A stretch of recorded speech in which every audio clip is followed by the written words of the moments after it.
Contingent चीज़ें मौजूद हैं, तो फिलोसोफर्स की इस्तिलाह के मुताबिक, हम उस टर्मिनोलॉजी के मुताबिक हम उस जगह तक पहुंचते हैं और उस हस्ती तक पहुंचते हैं जिसे नेसेसरी बीइंग कहा जाता है, कि ये वो नेसेसरी बीइंग है जिसका मौजूद ना होना नामुमकिन हो। क्योंकि अगर ये मौजूद ना हो तो सारी चीज़ें एग्जिस्टेंस में आएंगी ही नहीं, और ये सारी कॉन्टिंजेंट चीज़ें उसी के ऊपर डिपेंड करती हैं। अब अगर आप ये सवाल करते हैं कि फिर उस हस्ती को किसने बनाया, फिर उसका कॉज क्या है, फिर उसका कॉज क्या है, फिर उसका कॉज क्या है, और एंडलेसली चले जाएं, इसे हम कहते हैं इन्फिनिट रीग्रेस ऑफ कॉजेस, जो कि लॉजिकल फैलेसी है।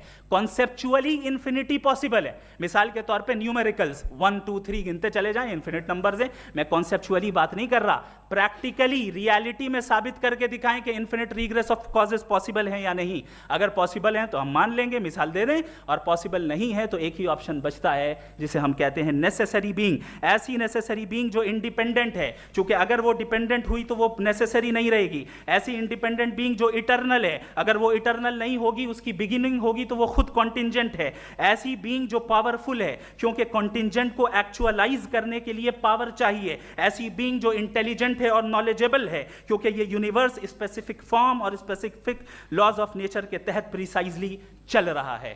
Thank you. थैंक यू मुफ्ती साहब।